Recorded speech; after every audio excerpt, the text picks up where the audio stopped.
इहा हालत अथनि दी पाणी लॻण खां पोइ बि 5 मिंटनि खां पोइ वञी हथ पेर लाइ अथनि।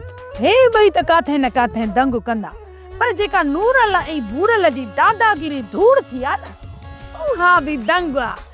वॾा पाण खे मुड़ुस माण्हू पिया सम्झनि, कीअं पिया भॼनि। अदी नूरल ऐं बूरल त भॼी भॼी थकिजी पिया। ही कुतर वारियूं मशीनूं लॻियूं पियूं आहिनि, अञा ताईं कोन थियूं बीहनि। मूंखे त लॻे थो राति जो हंधनि में बि ईअं ई सुम्हंदा।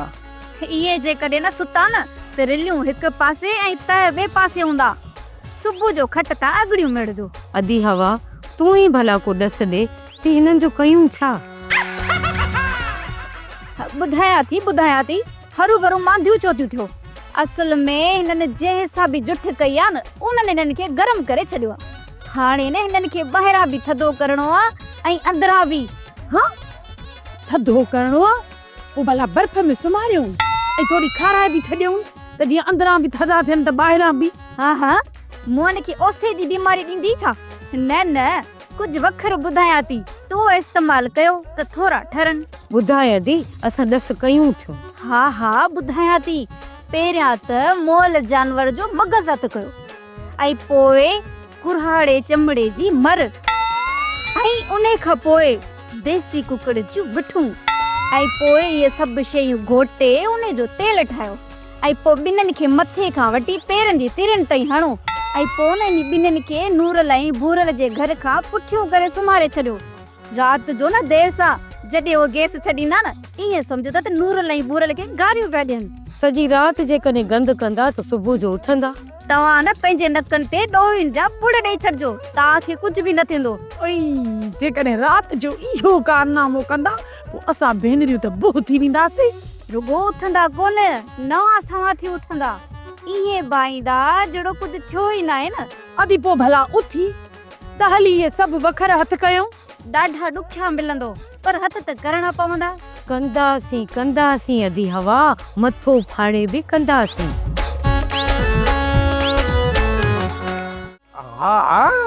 कदावर एॾी आहे जो तुंहिंजे कुल्हे ते अची पवंदी। कुल्हे ते हा खपे बि कुल्हे जे ते। बराबरि बीमारी कहिड़ी अथसि? अलाए चवनि था त एरमी थी अथसि। एरमी? कहिड़ी बीमारी है एरमी? बराबरि एरमी का मार्केट में नई बीमारी त कोन आई आहे।